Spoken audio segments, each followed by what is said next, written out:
La duodécima revelación, capítulo 9. Abrirnos a la percepción. Durante 20 minutos caminé por ahí y conversé con todas las personas del grupo. Dediqué tiempo a cada una. La mayoría hablaba inglés, pero se prestaban fácil y espontáneamente a interpretar para los demás sin problema alguno. El grupo era muy representativo de la sociedad de la región, pues estaba integrado lo mismo por panaderos que por profesores o ingenieros, y representaban a la mayor parte de las tradiciones y sectas conocidas. Habían experimentado una conexión de descubrimiento a su manera y procedían a poner en práctica las integraciones una a una. Conforme hablábamos, me di cuenta de que estábamos convirtiéndonos en un grupo modelo más grande. De hecho, muchos dijeron que el ágape entre las personas era primariamente un concepto que había surgido del pensamiento occidental judeocristiano, pero los que provenían de otras religiones señalaron que sus historias estaban también llenas de íconos que enfatizaban la importancia del amor del alma. Yo mismo estaba al tanto de que el concepto es conocido en el pensamiento oriental. Me refiero a una tradición del jainismo, llamada Ahimsa, que, aunque no se considera académicamente idéntica al ágape, en la práctica puede ser asumida como tal. Finalmente, coincidimos en que, aunque varias tradiciones destacan este nivel de conexión de alguna manera, los cristianos y las religiones orientales hacen mayor énfasis en el concepto. En un momento dado, revisé mi teléfono y me encontré con un mensaje de texto de Will. En este nos comunicaba que había llegado bien y había experimentado la octava integración en El Cairo, con un grupo más pequeño. Aira también se había comunicado, reportando prácticamente lo mismo. Había hallado otro grupo modelo en Jerusalén. Tanto ella como Will habían llegado a las mismas conclusiones que nosotros respecto de la octava integración. Poco después, Ayar envió un mensaje. Parecía que nos hubiéramos puesto de acuerdo. También él coincidía con nuestras conclusiones y se tomó el tiempo necesario para expresar la dificultad que el amor ágape constituía para su religión, especialmente entre hombres y mujeres que no están casados. Mencionó algunas opiniones minoritarias en este sentido, que según él merecerían nueva consideración a la luz de los hechos. Me senté a solas para pensar por un momento, sintiendo aún los efectos de la unidad y el ágape que nos elevaban. Yo sabía que la honestidad y la sabiduría de Rachel me habían cambiado radicalmente, y estaba seguro de que nunca volvería a experimentar las conversaciones con mujeres de la misma manera. El mismo impacto tuvo el resumen del calendario maya que Tommy había hecho. Aunque no había terminado de decirme lo predicho para la última etapa de la creación, ahora comprendía la razón por la que había llamado al calendario profecía. Se pensaba que la última etapa consistía en una ola de creación divina que estaba diseñada para dirigirnos hacia ese mundo ideal que muchos estábamos percibiendo. Luego comencé a notar que la gente iba por la casa fijándose en las pinturas y en las plantas de manera muy particular. Algunos fueron a la habitación de muros y techo transparente y observaban el atardecer brumoso a través de los cristales. Pasado un tiempo me percaté de que trataban de ver más belleza. Tenía total sentido. Este grupo parecía haber completado la octava integración y estaba en pos de la novena. Esta observación me recordó la búsqueda de la novena revelación de la antigua profecía. La antigua profecía hallada en Perú había predicho que un día comenzaríamos a ver el mundo como algo inmensamente hermoso, incluso lleno de luz. Ahora estaba sentado en el apoyabrazos de una silla, en una habitación grande. Coleman entró y se sentó en un sofá que estaba frente a mí, como si tuviera algo que decirme. Algunas personas de este grupo han comenzado ya a integrar la novena. Van bastante adelantados, dijo. Me miró como si esperara que yo iniciara una conversación con este tema. Y el documento habla de un modo práctico de mantener la experiencia. Exacto. Algunas de estas personas son científicos. Piensan que la capacidad para abrirnos a la percepción está integrada en la estructura de nuestro cerebro, igual que todos los demás saltos de la conciencia que hemos experimentado. Ahora piensan que cada etapa o salto es arquetípico y en cierto sentido una clase superior de alineación que debemos sostener. Eso me sobresaltó. Un grupo de científicos analizaba esto basándose en la similitud de la experiencia espiritual entre la gente. Me pregunté cuán extendida se hallaba esta percepción. Por eso ahora la mejor manera de proceder son los grupos, siguió Coleman. Porque si una persona del grupo obtiene esta percepción, los demás ven la nueva conciencia y la sienten, con lo que muy pronto todos han puesto en marcha esta capacidad en su cerebro. Así, todo se prueba muy rápidamente. Estamos ante el proceso que respalda la idea de un contagio positivo de conciencia. El documento, continuó, dice que ver más belleza significa acercarse a la conciencia que existe en el cielo. Allí, las personas saben usar el poder del ágape con todos, especialmente aquellos que están inmersos en ideologías. El documento dice que, para alcanzar a aquellos que temen o que sienten ira, tenemos que hacer lo que se hace en la vida después de la muerte. La novena integración dice que es un paso importante para lograrlo. Nos acerca a un nivel celestial de conciencia. Este es el secreto para llegar a aquellos que temen y sienten ira. Debemos ser capaces de elevarlos a este estado. ¿Y cómo se hace eso?, pregunté. Se encogió de hombros. Entonces noté que llevaba una carpeta con él. ¿Tienes el documento? Parte de él, respondió. ¿Quieres leerlo? Conforme leía, me di cuenta de que el documento seguía casi al pie de la letra la exposición de Coleman. Afirmaba que el ágape era fácil de lograr con personas que te aman. Se dificulta mucho más cuando se trata de personas ideológicamente opuestas. La única manera de alcanzar a todos, como Coleman había mencionado, era lograr una posición elevada de conciencia, muy parecida a la que se tiene en la vida celestial. De pronto empezamos a escuchar ruido y movimientos detrás de nosotros. Los demás ya no solo hablaban, ahora llevaban bultos pesados y comida hacia los vehículos. Coleman y yo nos miramos. Estaba a punto de reemprender la lectura cuando se me ocurrió revisar si habían llegado nuevos mensajes al teléfono. Encontré un mensaje de Adyar. Un ex miembro de los apocalípticos le había dicho que los extremistas sabían que estábamos en Santa Catarina. Pensaban evitar que llegáramos a la montaña. Supongo que por eso se están dando prisa, dijo Coleman. Seguro que han percibido el peligro. Les diré lo que hemos averiguado. Asentí y vi cómo se alejaba. Quería pensar bien las cosas. Ni Coleman ni yo habíamos experimentado una premonición de problemas, de modo que traté de sintonizar para ver si lograba vernos en el monte. Vi el viaje fácilmente y sentí que era correcto emprenderlo, pero cuando traté de visualizarnos alcanzando la cima del monte, no logré hacerlo. Traté de nuevo y obtuve los mismos resultados. Me apresuré a salir. Todos estaban reunidos cerca de los vehículos. Era obvio que se preguntaban entre ellos para averiguar quién tenía la visualización más certera. A continuación, tuvo lugar uno de esos momentos acelerados de sincronización, en el que todos hablan exactamente al mismo tiempo y con perfecta claridad sobre las intuiciones que estaban recibiendo.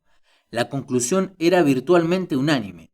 Todos vieron que estaba bien dirigirse al monte, pero una vez ahí debíamos ser muy cuidadosos. Entonces Rachel se dirigió al centro del grupo para decir algo más. No podemos permitir que estas amenazas interrumpan nuestro progreso con las integraciones. Si permanecemos en Ágape, encontraremos la manera de detener este peligro. Recuerden dónde nos encontramos. La novena integración dice que debemos utilizar el Ágape para ubicar a los apocalípticos en un estado superior, fuera de su ideología. Silencio. Luego Tommy agregó. Descubriremos la manera de hacer eso cuando estemos en la montaña. El siguiente paso es sintonizar con la naturaleza sagrada, abrir nuestra percepción y acercarnos al mundo espiritual. Los nativos norteamericanos han enfatizado esta capacidad durante mucho tiempo. Si prestamos atención, la montaña misma nos mostrará el camino. A pesar del peligro, la mayoría aceptó ir. Algunos no lo hicieron, sintiendo que sus caminos los llevaban a otra parte. Dijeron que rezarían por nosotros. Quedamos 12 personas que nos acomodamos en 3 vehículos, el de Joseph, el de Amor por la Montaña y uno viejo que pertenecía a uno de los otros. Coleman, Rachel y yo viajamos con Joseph. El plan consistía en separarnos para volver a reunirnos en un lugar específico que la madre de Tommy había sugerido, el comienzo de un sendero poco conocido que conducía a la falda sudoriental del monte Sinaí. Amor a la montaña nos dijo que esa ruta estaría vigilada por tropas egipcias, pero que sería menos frecuentada. Debido a la disposición geográfica del poblado, tendríamos que manejar hacia el oeste y luego al sur para dar con el sendero al Sinaí. El viaje al sendero nos tomó cuanto mucho 30 minutos, pero en el viaje nos encontramos con un embotellamiento tras otro. Ahora esperábamos en una larga fila para dar la vuelta en una intersección. ¿Cómo se ha llenado este pueblito?, dijo Coleman. Busqué Santa Catarina en internet antes de llegar. Viene una buena cantidad de visitantes al monte Sinaí durante todo el año, pero nada como esto. Por lo menos hay 1 millar de personas más aquí. Miré atentamente los vehículos que nos rodeaban y a los peatones que caminaban por las calles. La mayoría de ellos parecían ser del Medio Oriente, pero al menos una cuarta parte era de procedencia internacional, muchos europeos y norteamericanos. ¿Piensas que están aquí debido al documento?, preguntó Rachel. Nos miramos. Tal vez deberíamos detenernos y preguntar a alguno de ellos, dije. No lo creo, objetó Coleman. Debemos ir a la montaña tan pronto como sea posible. Estuvimos de acuerdo y nos dirigimos al sur, saliendo finalmente del pueblo y entrando en un terreno desértico plano, con pequeñas plantas y arbustos que parecían brillar en el incipiente atardecer. Igual que en Sedona, pensé. 20 minutos más tarde, nos acercábamos al inicio del sendero. La realidad de nuestra situación comenzaba a pesar. Estábamos a punto de escalar una montaña en un país extranjero, sin permiso, enfrentando además a un grupo de extremistas que ya había tratado de matarnos. Traté de mantener mi nivel de energía y de recordarme que no había elección posible. Para tener la oportunidad de llegar a los extremistas, debíamos subir a este monte y terminar las integraciones.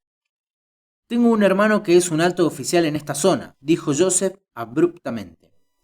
Quiero que todos ustedes lo sepan porque puede ser útil mencionarlo llegado el momento. Ha sido bastante extremo en ocasiones, pero he tratado de convencerlo de la importancia del documento. Nos miramos y de alguna manera sentí que su hermano sería de gran importancia en el Sinaí. También conozco a su amiga Aira, continuó, desde que viví en Jerusalén durante mi juventud. Mi madre era judía y ella conocía a la madre de Aira. Estudiábamos las profecías del fin de los tiempos en la Biblia y en la Torá. Pienso que el aspecto más fascinante de la literatura profética es que las profecías de las 3 religiones principales tienen la misma estructura. Las 3 tienen la idea de un conflicto último o Armagedón, y las 3 tienen la noción de que un Mesías divino llegará para establecer un mundo espiritual ideal. Recordé lo que había dicho Tommy. La siguiente etapa de la creación en el calendario maya también parecía tener una estructura semejante. ¿Qué trataba de enseñarnos la sincronización en este caso? Es fascinante, siguió Joseph, y algunas tradiciones también coinciden literalmente en los eventos que antecederán al Armagedón. El primer evento es que los judíos deben regresar a la Tierra Santa, lo que ya ha ocurrido. Luego debe reconstruirse el templo de David en Jerusalén, en el mismo lugar de su antiquísima fundación. El problema es, intervino Rachel, que la cúpula de la roca, una mezquita especialmente importante, ocupa ese sitio. ¿Existe alguna razón para que la mezquita y el templo no puedan compartir el lugar?, pregunté. Todos me miraron en silencio. El problema, dijo finalmente Rachel, es que las 2 religiones pretenden ser dueñas absolutas de toda la roca. Exacto, enfatizó Joseph. Y muchos creen que el intento de reconstruir el templo sería una señal del inicio del Armagedón y de todo el drama del fin de los tiempos, incluyendo la llegada del Mesías. Nuestra tradición espera la llegada del 12º imán. Miró a Rachel. ¿Podrías agregar que ustedes esperan el regreso de Cristo? Espera un poco, dijo Coleman. ¿Estás diciendo que estos sucesos, los judíos regresando a la Tierra Santa y la reconstrucción del templo de David en Jerusalén, son los primeros eventos de la profecía que señalarían el comienzo del Armagedón? Añadiría un elemento más, proveniente de la tradición árabe, dijo Joseph. Uno de nuestros profetas dijo que el final de los tiempos estaría cerca cuando el caos y la descortesía sean comunes en la sociedad. Esto sumado a una deshonra general de las personas. Se trata de una época en la que la verdad es despreciada en favor de mentiras más convenientes. ¿Te refieres a las ideologías fuera de control?, preguntó Coleman. Sí, afirmó Joseph. La energía de esta conversación comenzaba a adoptar tintes sobrenaturales. Estaba seguro de que hablábamos de esto por alguna razón. También hay otro evento, intervino Rachel, que muchos creen que tendrá lugar cuando el final esté cerca. En el cristianismo se llama rapto, pero otras tradiciones tienen ideas similares. Se trata de la noción de que, con la llegada del Mesías y el Armagedón, los cuerpos de los verdaderos creyentes se elevarán hasta el espíritu y se encontrarán con Dios en el cielo, y allí serán protegidos. Miró a Joseph. Sí, es correcto, dijo él. En nuestra religión se cree que cuando el 12º imán se aproxime, los verdaderos creyentes serán conducidos en espíritu a la protección y la salvación. Coleman nos miró uno a uno. Es sorprendente. Nunca me había percatado de todo esto. Todas las religiones principales tienen la misma estructura del fin de los tiempos, solo que con nombres diferentes. Nuestra discusión se interrumpió cuando Joseph se desvió del camino principal para adentrarse en un camino de tierra. Dejábamos atrás una estela de polvo que se elevaba en esa luz crepuscular. En unos minutos llegamos a un lugar en el que el camino se ensanchaba para terminar en un retorno. Imposible seguir adelante. Aquí quedamos en vernos con amor a la montaña y los demás, dijo Joseph. Esperamos 10 minutos hasta distinguir las luces de un vehículo que se aproximaba. Es amor a la montaña, comentó Rachel. Segundos después llegó el otro auto. Cuando estuvimos todos listos, Tommy nos preparó para la ruta que enfrentaríamos. Nos dijo que el primer 1,5 kilómetros sería de desierto relativamente plano, pero que el segundo tramo sería muy agreste y nos llevaría a la falda sudoriental del monte Sinaí. Su madre sugirió que escaláramos un poco más, amparándonos en la oscuridad, para luego dormir antes de tratar de ascender más la montaña. ¿Y qué hay de los guardias egipcios que mencionaste?, pregunté. Llegaremos a un puesto de revisión. Para superarlo, debemos abrir nuestra percepción y aprender de ellos en espíritu. Sin decir nada más, Tommy y su madre marcaron el ritmo de la marcha a través del desierto. Con el tiempo, llegamos a un área en la que aumentaba la pendiente. Comenzamos a notar enormes monolitos que adornaban el paisaje. Después de otros 100 metros, llegamos a un círculo formado por grandes rocas. Tommy nos condujo por el laberinto hasta llegar a un área arenosa completamente rodeada de rocas. Acamparemos aquí, dijo. Rachel y yo montamos juntas nuestras tiendas. Me percaté de que Tommy también ponía la tienda que compartía con su madre al lado de la de Rachel. Cuando las tiendas habían sido levantadas, encendí una pequeña fogata con ramas secas de algunos arbustos que crecían cerca de los monolitos. Al hacerlo me di cuenta de que el círculo de rocas gigantes proyectaba por encima de nosotros la luz de la luna, creando lo que sentíamos como una cortina de seguridad. Rachel parecía notarlo también, y me miraba mientras sacó una pequeña olla especial y calentó el estofado congelado que llevábamos. Me senté a su lado. ¿Sabes?, dijo, los nativos norteamericanos jamás acampan en un sitio que no tenga un alto nivel de energía.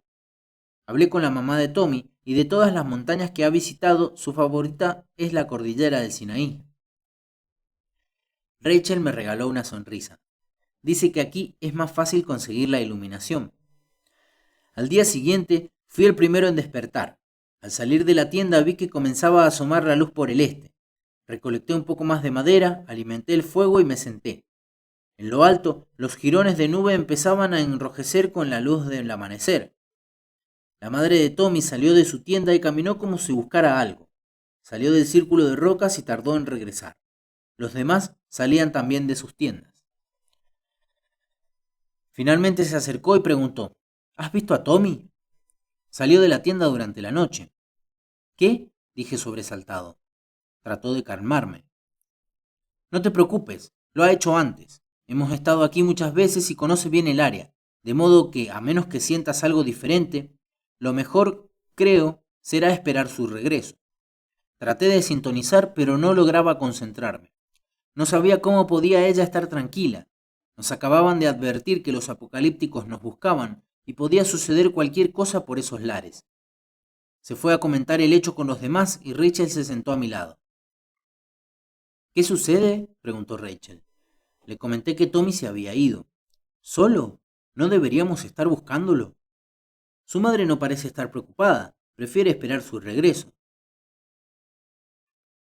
Nuestras miradas se encontraron. Por mi parte, no existían reticencias y nos sostuvimos la mirada hasta que ambos sonreímos.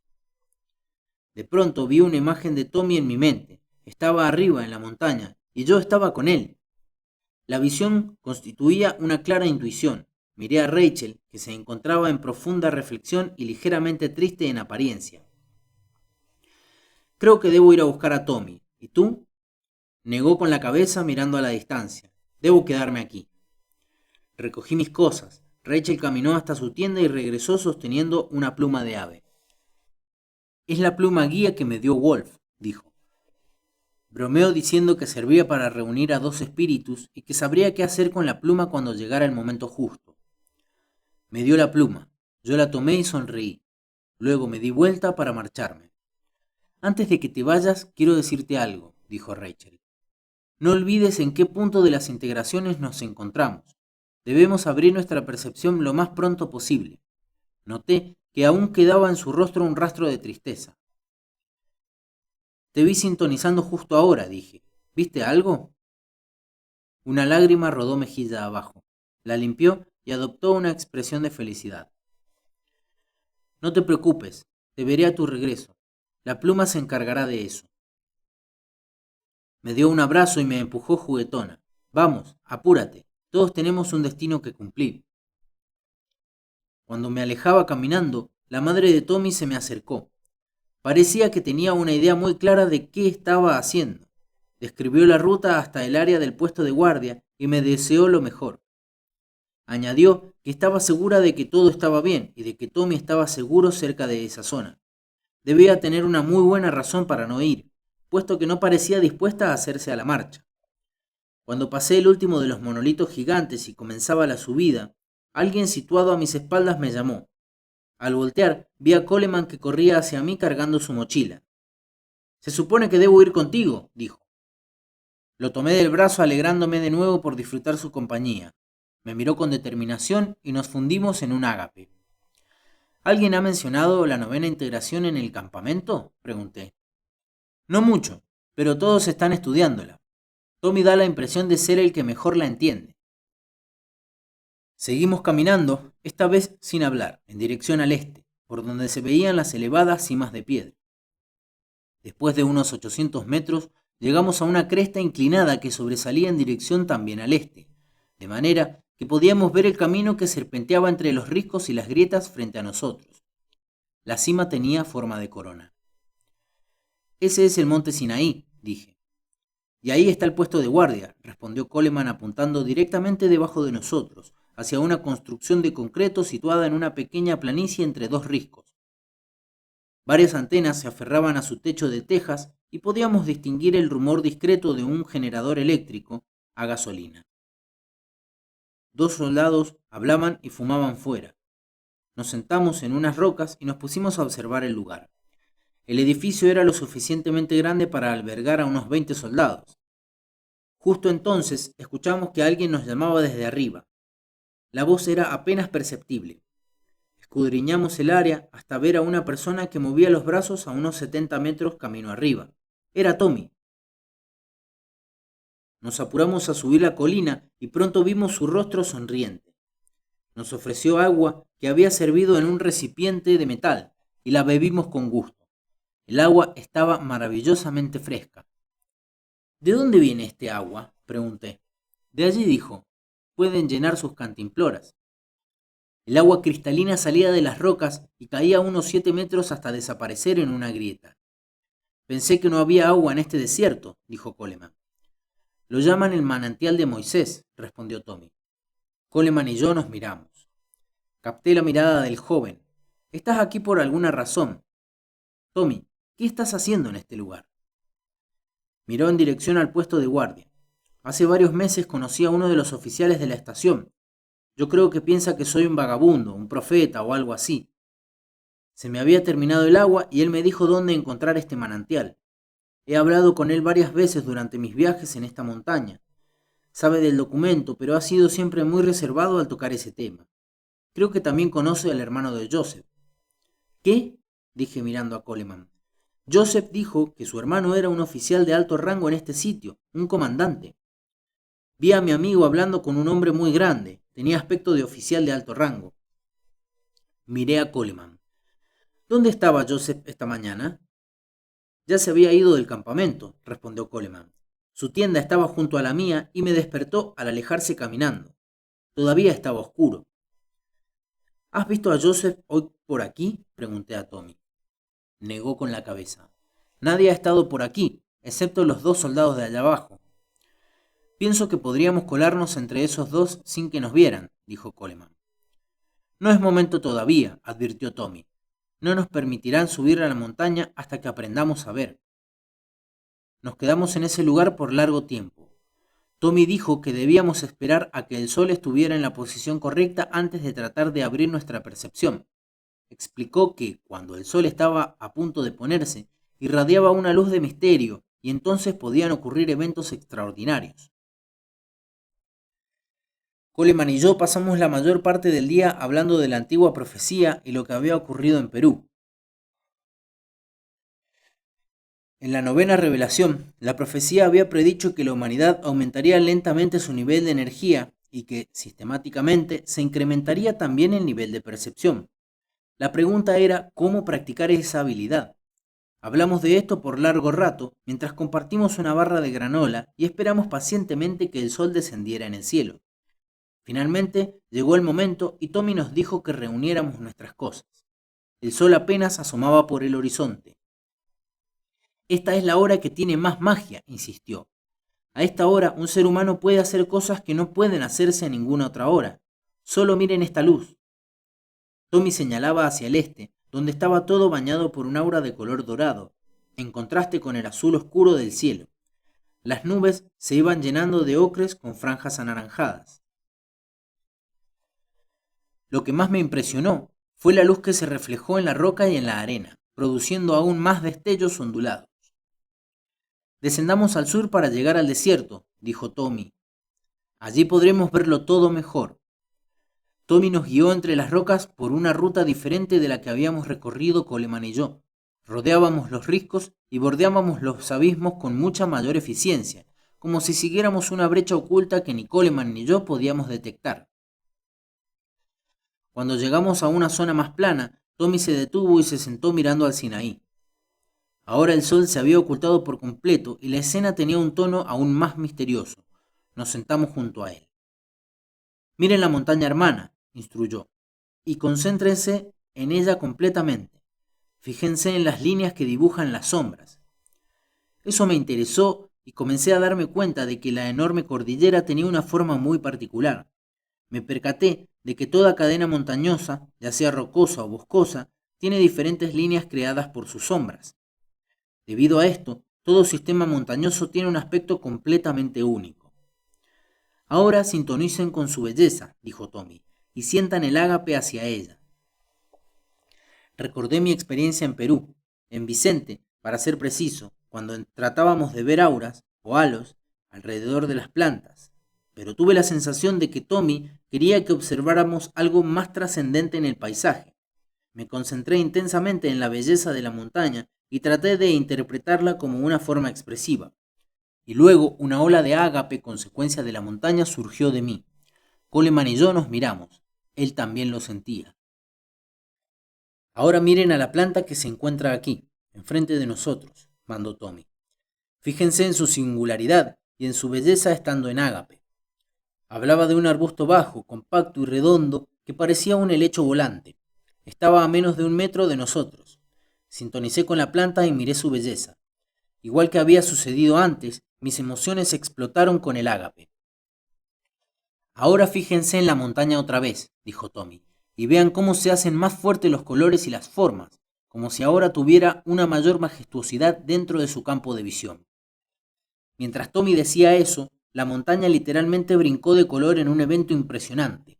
Miré a Coleman, quien movía la cabeza incrédulo sin poder retirar la vista de esa belleza, corroborando así que podía disfrutarla con la misma intensidad que yo.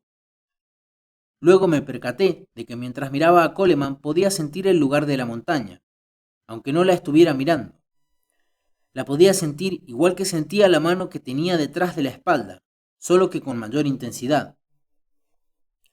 Ahora miren de nuevo la planta y sientan el impacto en sus emociones, instruyó Tommy.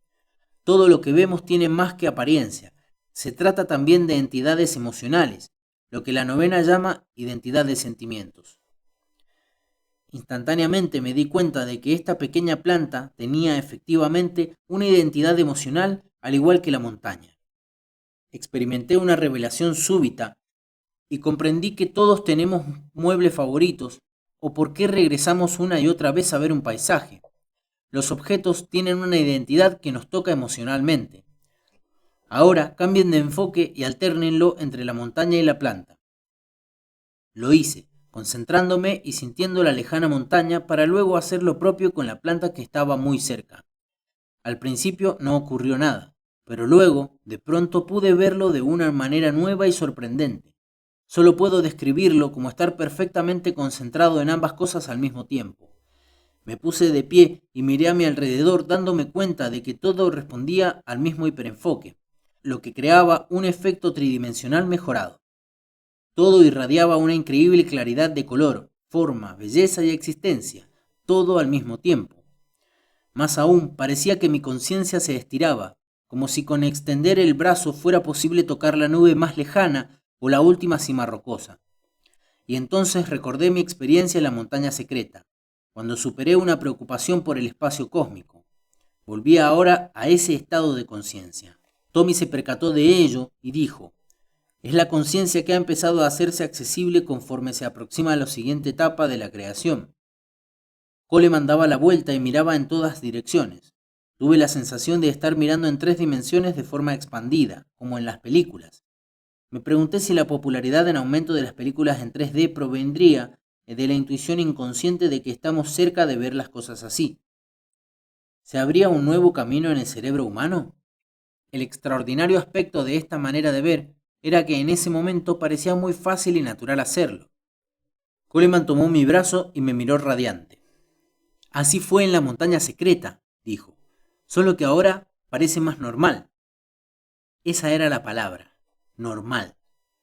En la montaña secreta, el efecto aún implicaba el deslumbramiento o la sensación de adrenalina, pero ahora era tranquilizador y se sentía perfectamente real, como si ya se estuviera incorporando como parte de una percepción susceptible de ser mantenida en la vida diaria. Además de la tridimensionalidad, otro realce consistía en que mis ojos parecían haber adquirido una agudeza inusitada. Todo era más claro y brillante, como si de pronto hubiera entrado en una tierra maravillosa en la que los objetos estuvieran iluminados por dentro. Y eso incluía nuestros cuerpos. Literalmente habían adoptado un brillo que era más radiante y bello. Insisto, todo se sentía normal. Tommy me miraba con una enorme sonrisa. Su rostro resplandecía ligeramente. Estábamos en un estado de amor puro, de ágape, entre nosotros y respecto de la belleza y majestuosidad de todo lo que nos rodeaba. Repentinamente, pensé en revisar el teléfono por si había llegado algún mensaje. Al ver uno de Will, reí feliz. Decía que podía sentirnos alcanzando la 9ª integración y que él ya la había alcanzado. Añadió que, mientras muchas otras tradiciones hablaban de este tipo de percepción, las tradiciones nativas enfatizaban sobremanera la capacidad para mirar la naturaleza como realmente es. Terminaba diciendo que estaba en contacto con alguien que sabía dónde se había dado a conocer la 12ª parte del documento y que viajaría al Sinaí en cuanto hablara con esta persona. Guardé el teléfono y miré a Tommy. ¿Así que has estado viendo así todo el tiempo? La mayor parte del tiempo, dijo, pero el ágape con la madre tierra tiene que ser mantenido y atesorado, y uno debe comer comida limpia para mantener este nivel de percepción. Nos miramos. Esta es la 9ª integración, ¿no?, preguntó Coleman. Sí, respondió Tommy. Para mantener una percepción sublime o elevada del mundo, uno solo necesita intentar entrar en sintonía, en ágape, con un nuevo nivel de belleza, y practicar verlo todo con un solo enfoque. Las montañas se iluminarán. Miró a Coleman. Como has dicho, uno mismo puede probarlo. Entonces, con el rabillo del ojo, vi que algo se movía en el desierto. Nada. La expresión de Coleman me hizo comprender que él también había visto el movimiento. ¿Qué fue eso?, pregunté a Tommy. Se aproximó. En este nivel de percepción estamos mucho más cerca del otro lado. ¿Te refieres a la vida después de la muerte?, cuestionó Coleman. ¿Se trata del cielo? Sí. Coleman miró a Tommy otra vez. ¿Piensas que lo que vimos fue un espíritu? Sí, respondió Tommy riendo. Pero los espíritus también son personas y tienen cosas que decirnos. Fin del capítulo 9.